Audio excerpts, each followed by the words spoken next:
ஒரு காலத்தில் பசுமையான மலைகளால் சூழப்பட்ட அழகான ராஜ்யம் ஒன்று இருந்தது. அந்த ராஜ்யம் செழித்ததாய் இருந்தது. தங்க மாடங்கள், நீல ஆறுகள், மலர்ந்த தோட்டங்கள், மக்கள் மகிழ்ச்சியாக இருந்தார்கள். ஆனால் அந்த ராஜ்யத்தின் இதயத்தில் இருந்தது ஒரு இளம் அரசகுமாரன். அவன் பெயர் அனைவருக்கும் தெரிந்த ஒன்று. அவன் அழகானவன், புத்திசாலி. ஆனால் அவன் மனதில் ஒரு குறை இருந்தது. அவனுக்கு எதுவும் போதாது என்று சிந்தித்தான். அவன் நகைகளை சேகரித்தான், பொன்னும் வைரமும் குவித்தான். ஆனால் மக்களின் சிரிப்பு அவனிடம் குறைந்தது. அவன் மகிழ்ச்சியை பொருள்களில் தேடினான்.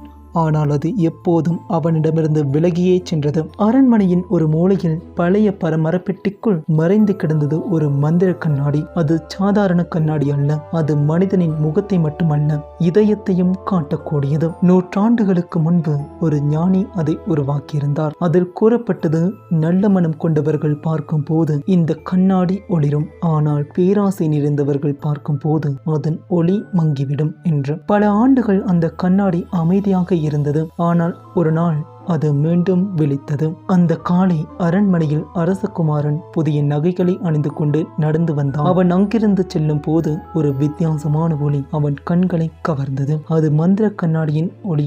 அவன் அதற்கருகில் சென்றான். கண்ணாடி அமைதியாக இருந்தது. அவன் தன்னையே அதில் பார்த்தான். அவன் முகம் அழகாக இருந்தாலும் கண்ணாடியின் காட்சி வேறு ஒன்றை காட்டியது. அவன் முகத்துக்கு பின்னால் ஒரு நிழல் சோகமாய் இருந்தது. அது அவனுக்குள் மறைந்திருந்த பேராசை என்று அவனுக்கு தென்பட்டது.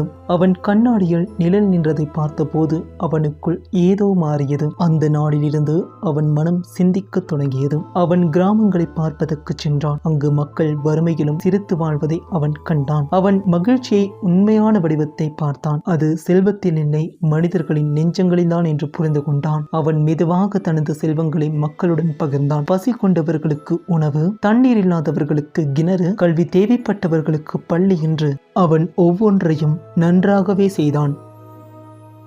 காலம் கடந்து ஒரு மாலை அவன் மீண்டும் மந்திர கண்ணாடி முன் நின்றான். இந்த முறை கண்ணாடி ஒளிர்ந்தது. அதன் ஒளி பொன்னாக இல்லை, மென்மையான வெள்ளை ஒளி. அவன் முகத்தில் சிரிப்பு, அவனது இதயத்தில் அமைதி. அவனது நல்ல மனம் கண்ணாடியின் ஒளியில் பிரதிபலித்தது. அவனின் கண்களில் தன்னம்பிக்கை, மக்களுக்கான அன்பு, கருணை. அந்த ஒளி அரண்மனையை முழுவதும் பிரகாசமாக்கியது. மந்திர கண்ணாடி இனி பேச வேண்டியதில்லை. அது அவனது மாற்றத்தை மௌனமாக கொண்டாடியது. அந்த அரசகுமாரன் பின்னர் அனைவராலும் நேசிக்கப்பட்ட நல்ல அரசனாக ஆனான். அவன் செல்வம் குறையவில்லை, ஆனால் அவன் இதயம் பெரிதாக ஆனது. அவன் உணர்ந்தான், உண்மையில் சக்தி தங்கத்திலும் வைரத்திலும் இல்லை, அன்பிலும் உண்மையிலும் தான் இருக்கிறது என்று. அந்த மந்திர கண்ணாடி இன்னும் அந்த அரண்மனையில் இருக்கின்றதாம். இதுவரை உண்மை மனம் கொண்டவர்களை பார்த்தால் மெதுவாக ஒளிர்கிறது. இதில் உள்ள நீதி கருத்து, உண்மையான ஆட்சியும் சக்தியும் நல்ல மனதில்தான் உள்ளது என்பதை புரிந்து கொள்ள முடியும்.